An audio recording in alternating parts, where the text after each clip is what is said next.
presents Heresy from the Haven, coming to you from the Gamers Haven in Spokane, Washington. I'm Bob Kelly. With me are my co-hosts, Stephen Leist. Leist.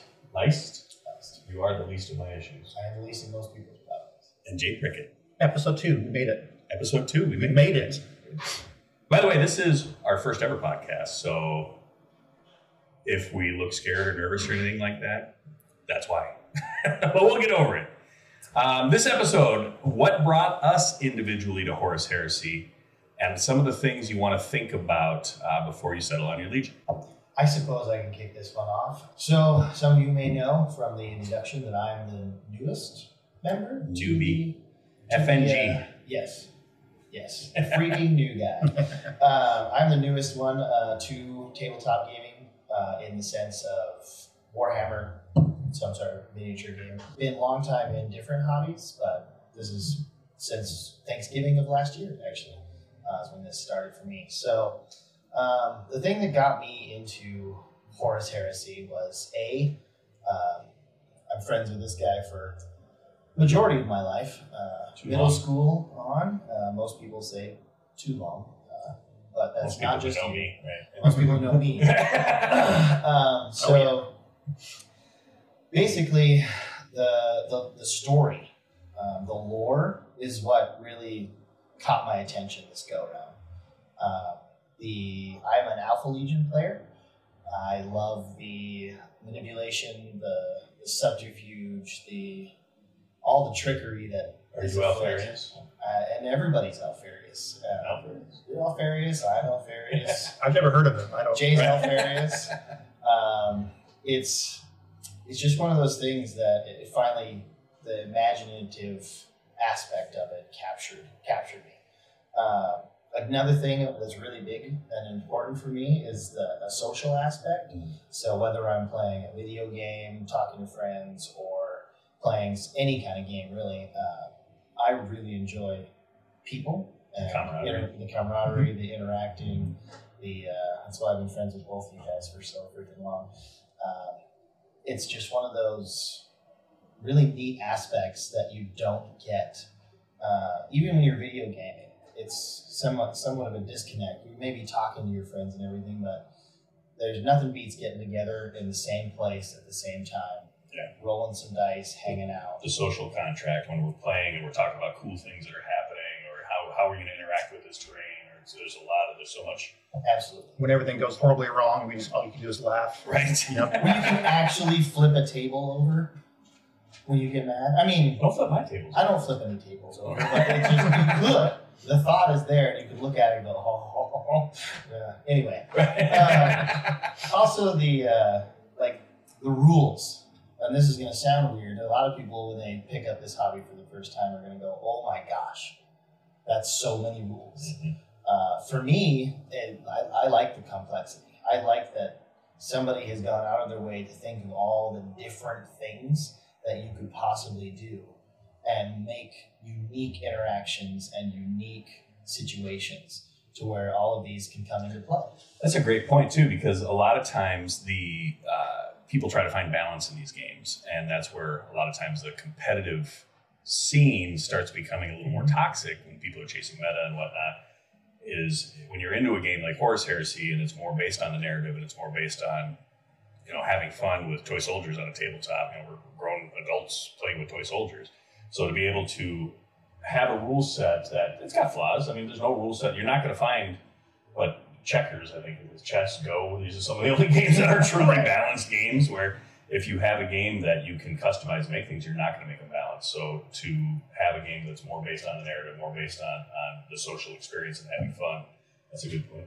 I think one of the last points I want to make is a lot of this revolves around your play group and the people that you are getting into the hobby with. So you really need to understand what you're purposing getting into the hobby. For me, it was casual. I wanted to be into a hobby that was less competitive. I used to be really into Magic, and that competitiveness that exists in that game was toxic to me. And so eventually I realized that, and personally, I chose to get out of it. And before I picked back up another game, I think we talked about this. I was worried about, because you were telling me how 40K had become very competitive. And I was like, I'm just going to pump the brakes on that. But as he went and described to me, the group that we got into it with is more about just the camaraderie, the hanging out, the playing with toy soldiers. You get to take a break off from your life for 4 hours at a time. We're taking time away from spending with our families. This is how we're choosing to spend our time, so why be stressful about it? Exactly. Just because I rolled 5 1s on 5 dice I roll, it's not defining who I am as a person. It's just a toy soldier. I think a really important point there is understanding that we have our group. You may have your group of friends. I mean, we found our group through gaming. But there's those people out there who are looking for that. Mm-hmm. So when you see that person come into your gaming area, your game store, looking for a game, try to keep in mind they're searching for that. Right. You don't necessarily have to become best friends with them, but try to be good advocates for the game and show them how to have some fun. Yeah. And if you're a local that you're at the game store quite often, you may meet somebody and they may not click with your group, but you may know other groups that they're like, you know what? I bet you probably get along with those guys over there. Right. Why don't I introduce you? Like things like that, as we know, I mean, everybody's got their group and everything. So if you just be that person for the people in that, it's just... Yeah. It's about growing the game, right? It's a community. It's a community, for sure. Yeah. So I think for me, that's why you should play and collect Horus Heresy. It's something I chose to do with 2 of my best friends, longest known, and now we're here doing this. Right. So whoever would have thought that? Who would have thunk? Who would have thunk it? Horus Heresy, for me, is specifically, the first point was nostalgia, of course. Like I mentioned in the intro, playing 40K in the early mid-2000s, this brought me right back there to that fun time before kids, before the career, where I could go to the store with my friends and just watch these narrative battles play out in front of me, with specifically with the models that I put time and effort into. Right. You build, you paint, and painting's not for everyone. It's not, but it's so. And you're not a huge fan of painting.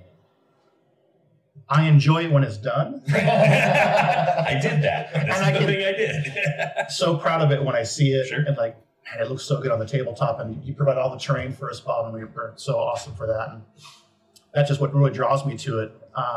The next thing is, of course, kind of echoing what you said, Stephen, was the game system itself. I come from a background of IT. I would say an analytical mind where it really draws me in. Can confirm.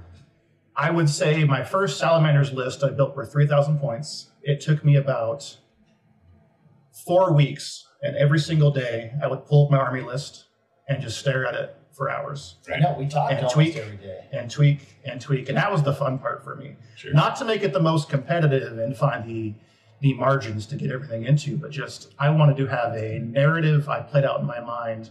Like, for example, with my Salamanders, I kind of chose certain fluff for it where I wasn't going to have anything with anti-grav. The home planet of Nocturne, I chose to have no anti-grav. I chose to have... Vulcan wasn't the biggest on heavy support destroyer squads. Right. I wasn't going to take any. So I wanted to make the list that I saw in my mind as efficient and kind of streamlined, and see this army marching across the battlefield. And that just really draws me in every time I look at it. Yeah, makes sense. I'll say that Horus Heresy, I think I mentioned in a previous episode that after 20 years of, blood, sweat, and tears of being in the hobby and getting other people into the hobby, the newer editions of 40K, I don't want to say they broke me, but I remember looking at my wife. I went to one of the larger competitive events in the country, and I went 3-0 day one and dropped. And then we went to 2 more, LVO and Cruise Hammer both. I didn't even bring an army. I was just going to hang out with friends and see friends. Like, I don't even want to play.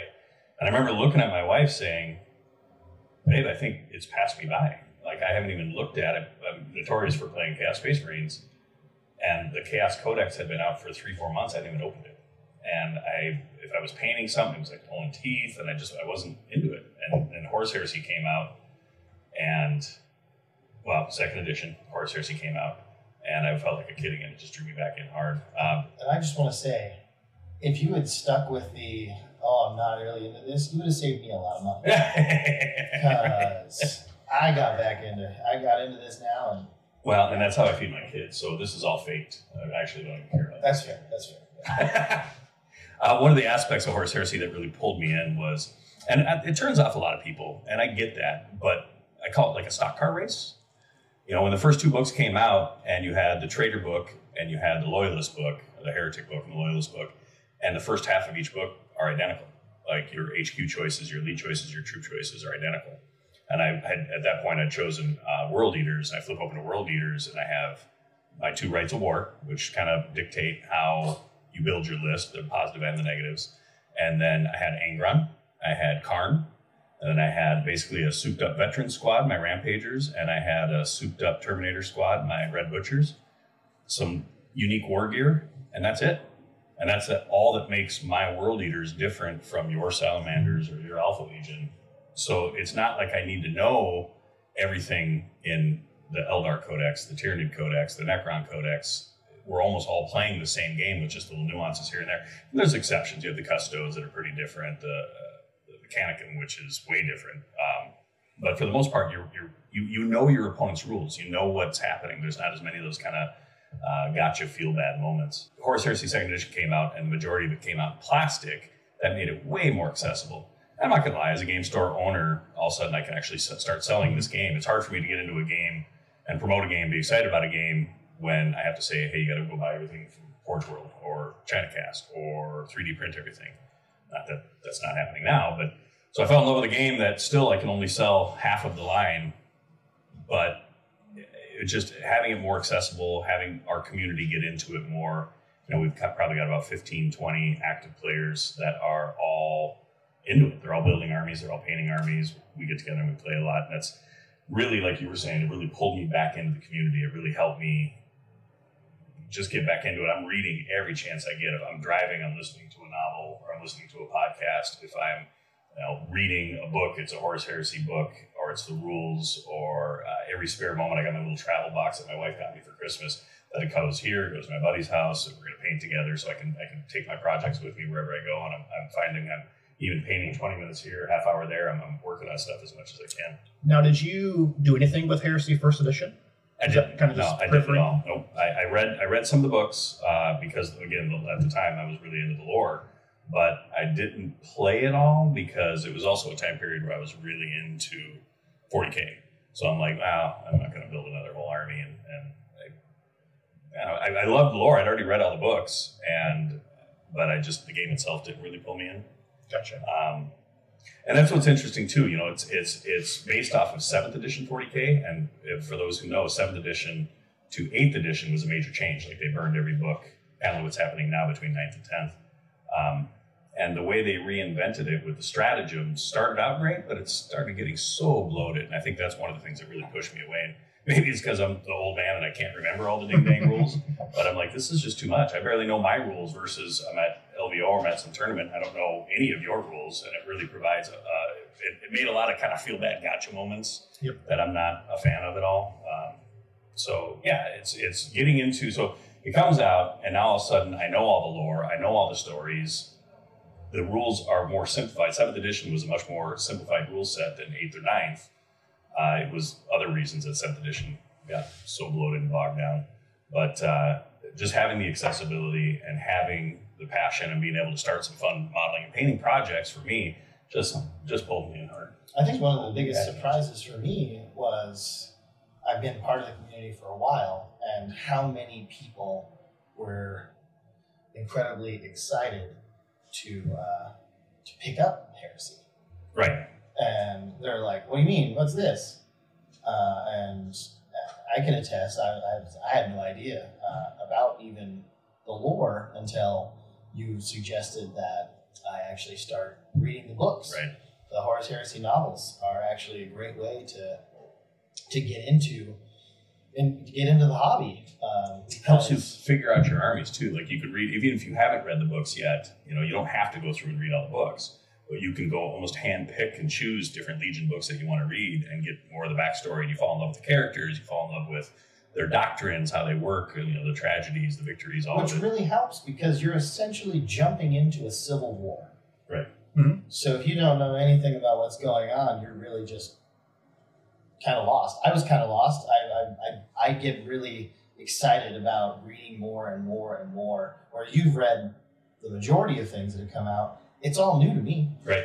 And I'm like, to have that man, again. this happened. To have that again, have it all new again. But you do get those. Yeah, you get you the do. reactions Absolutely. again when we come in and talk to you about it, or at least when I come in and go, did you know this? Yeah. You're like, yeah, Steven. But it pumps me up Calm too. down. No, it gets me super excited. But again, it gets everybody reinvigorated. That's one of the great things for newer players is hopefully you can find something to identify with, a certain legion or a certain army. Right. And there is so much story that really dives deep into their motivations and their foundings. And if you find something you really enjoy, I mean, you have years of stuff to dive into and really just keep that passion going. Yeah, for sure.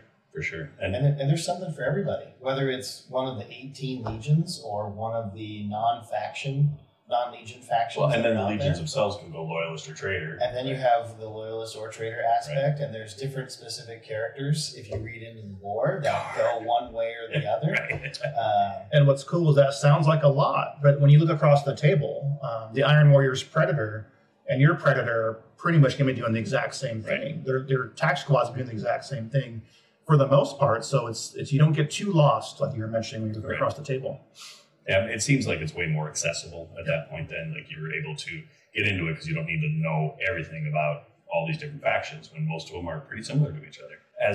So I'm also a big tournament organizer. I've been running a lot of major 40K events, even Age of Sigmar events for decades. And watching the competitive scene start turning into every table has to look the same.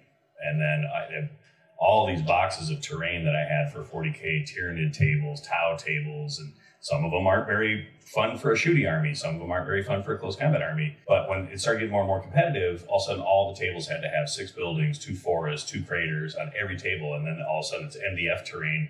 And I think that started pulling away a ton of my passion as well, because I love hosting these events. So when Horus Heresy comes out and I start busting out all my terrain and I start making these big narrative tables, we're up to almost 20 narrative tables that have custom scenarios. And some of the scenarios aren't great for your Legion, and some may benefit your Legion. But that's also one of the things I think that kind of pulls you into Horus Heresy, is you're not just playing the same game every time. Just because you land on a planet doesn't mean the planet is not going to mess with you. Right, yeah. It, Or if a Prometheum kicks up and you can't see anymore. exactly. Yeah. That's By messing with you, do you mean when my salamanders shoot, they just blow up immediately? Yeah. On the Prometheum table? And Yes, you're- that's and you- exactly what happened. You're in the corner laughing the air is hysterically? explosive. The air is explosive. The last big heresy narrative event, I was running around asking how many models has my table killed? Like how many models have I killed? Because you don't play in your own tournament. I don't. I never play my own events now. So yeah, you're basically relying on the tables themselves to give you a kill count. That's right. I think you won. I think Yeah, you were pretty sure your best general. It matters not from where the blood flows. The true world eater's fashion. So anyway, that's a lot of the reasons I think to get into Horus Heresy is it's just so much diversity.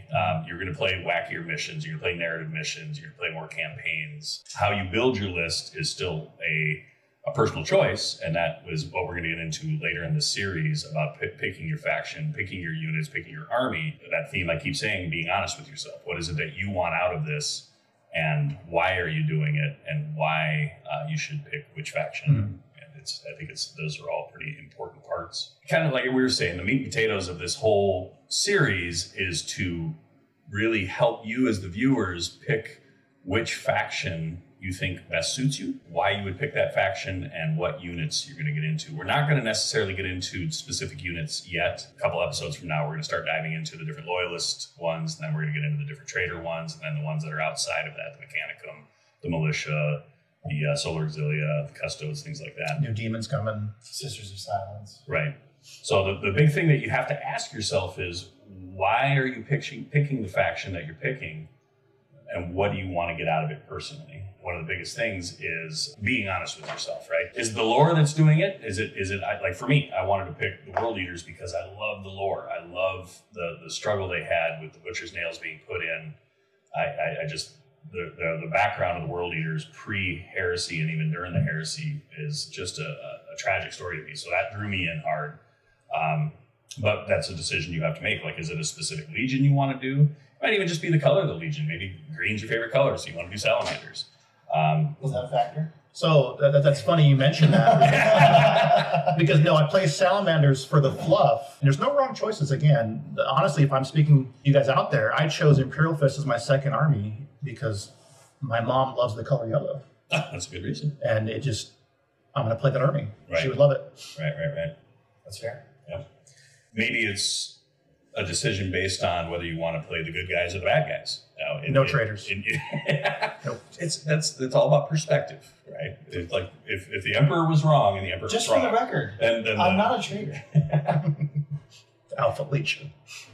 Well, there is a bad guy. Erebus is a bad guy. There is one, right? at least Erebus, one. Then Lorgar.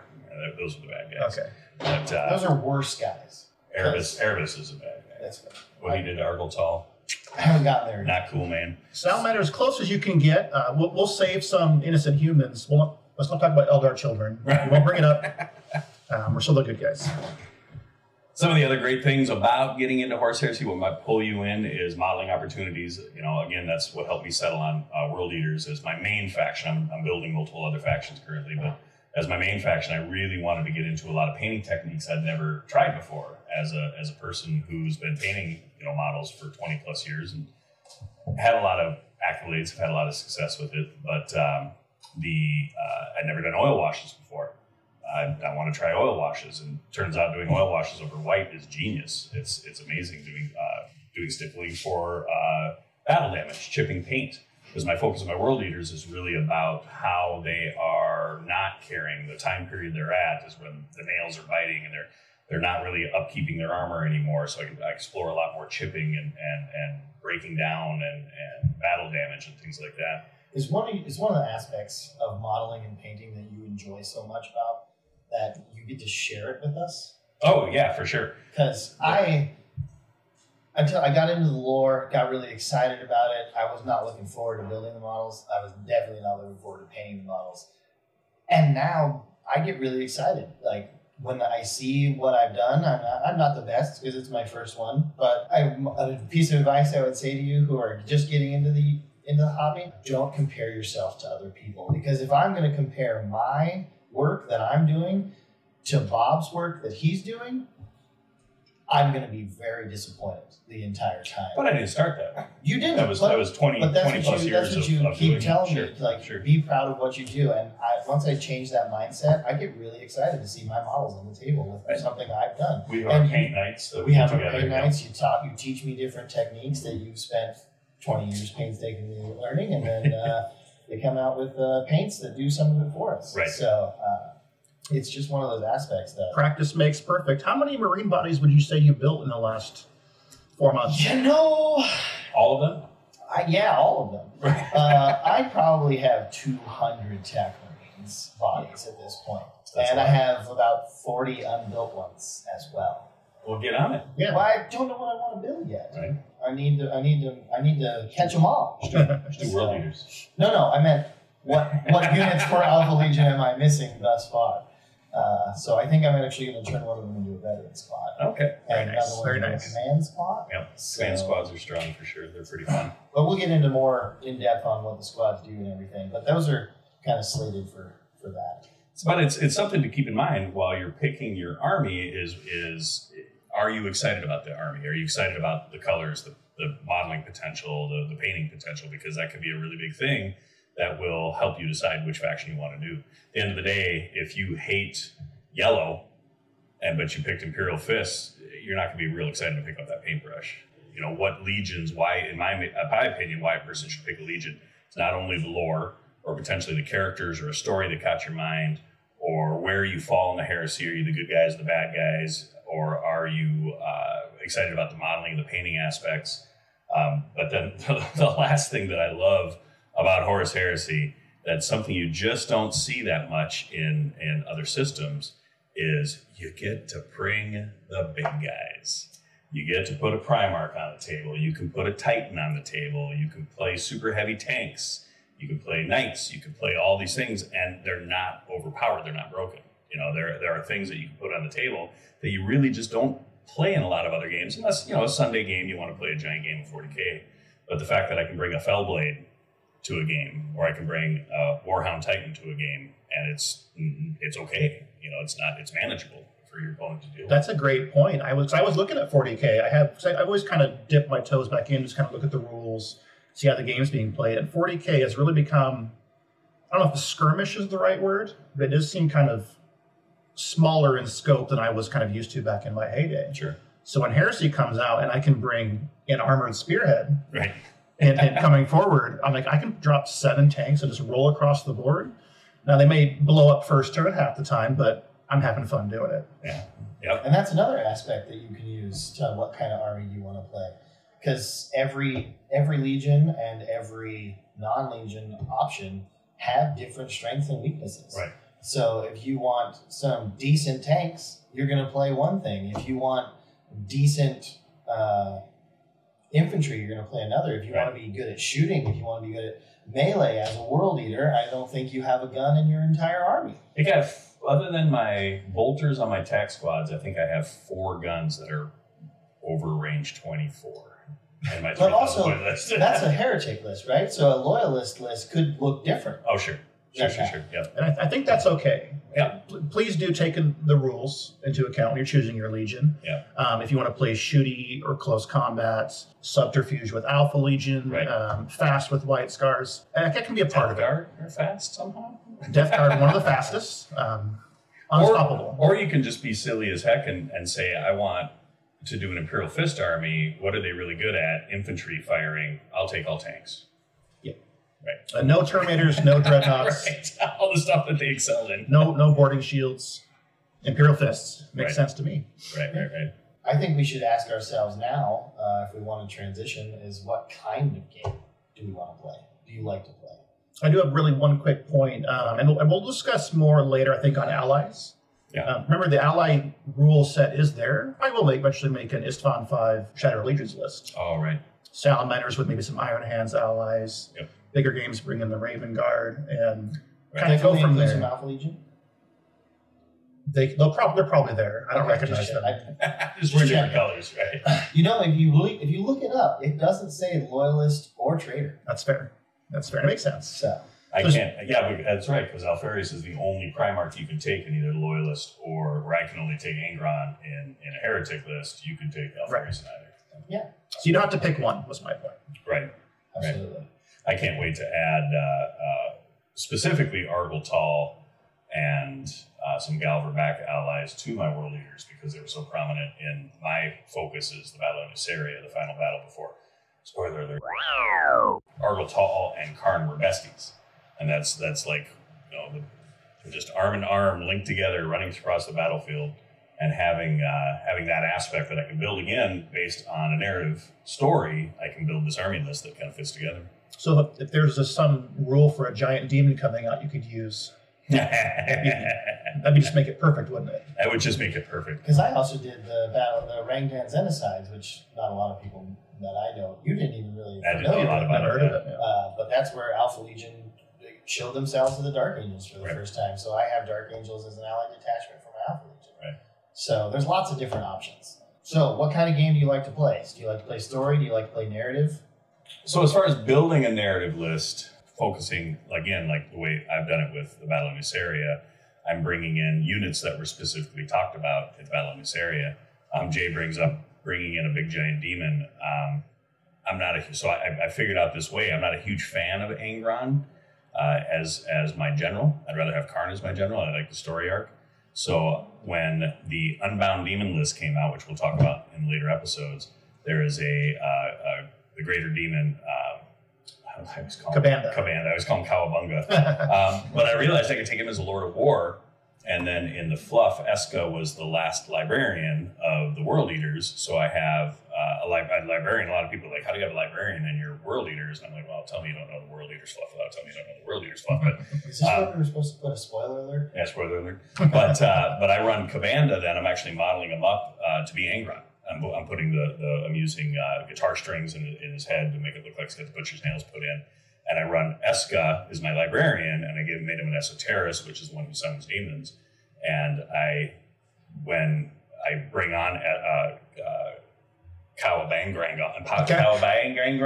onto the table. Commander onto the table. I take Eska off the table because he was the last one that Angron killed before he descends. So that's kind of building a narrative list that way where I'm sure I just killed my own esoterist, which actually makes Angron weaker, my demon weaker when he dies.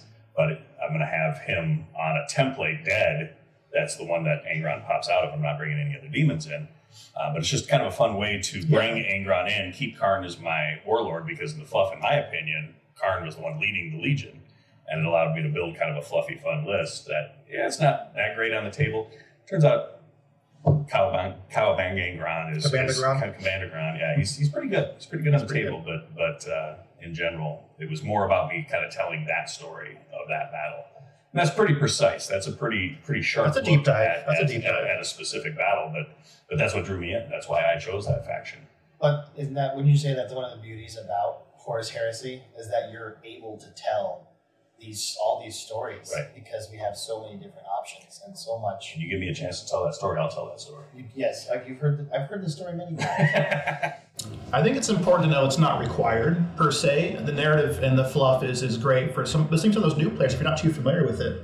Right. At the end of the day, you can just build that force that looks cool to you. Yeah, it doesn't have to be a hurdle to get over. You don't have to be some nerd that's knows all the lore of your specific legion, but it is a great way to get into something and kind of base your army as well. Absolutely. I mean, it's just, as we've been saying, it's one of the many reasons that you can get drawn into the hobby. Yeah, for sure. Sometimes you just want to roll with tanks. Sometimes you just want to roll with tanks. Sometimes you just want to hit somebody with a chain axe. Sometimes you just want to put as many models as possible on the field. Right. There's no wrong way to do it. There's no wrong way to do it.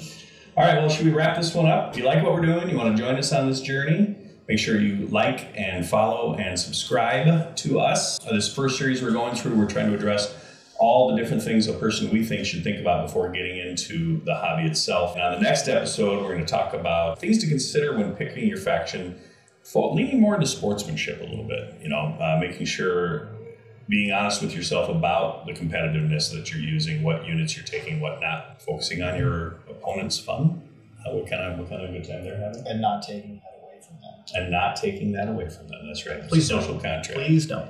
Anyway, thanks everyone for joining us, and we'll see you in the next episode. Bye, everyone. Take care.